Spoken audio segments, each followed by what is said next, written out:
Okay guys, so the stiff leg deadlift. Now you've seen the videos on dumbbell deadlifts and the Romanian deadlifts.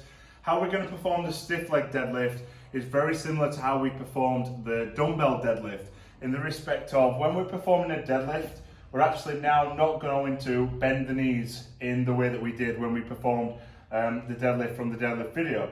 So if we're talking about where we need to be from an anatomical biomechanical point of view, we're actually going to be in a position where we're trying to now train the hamstrings and the glutes from a lengthened position. So we're going to get a lengthened position on the hamstrings, a lengthened position on the glutes.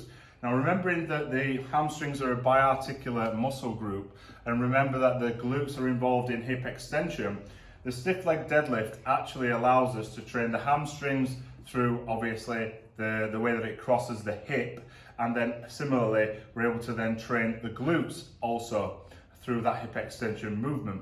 So essentially what we would be looking for is in exactly the same thing that we did with the dumbbell deadlift, but now with a bar.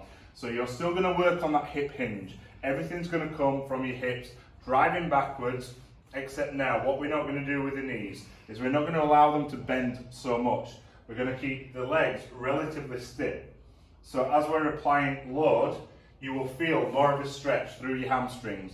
You're still going to keep your chest proud and perpendicular to the floor. You're still going to keep your shoulder blades retracted. Now, we're going to do this in a rack. Obviously for yourself, you could do this from the floor. There's absolutely no problem with doing it that way. But how this would look under load is exactly like this.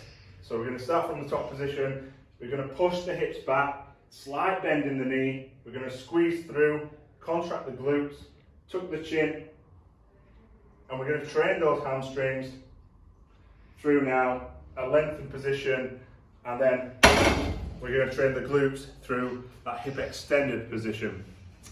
So there we go.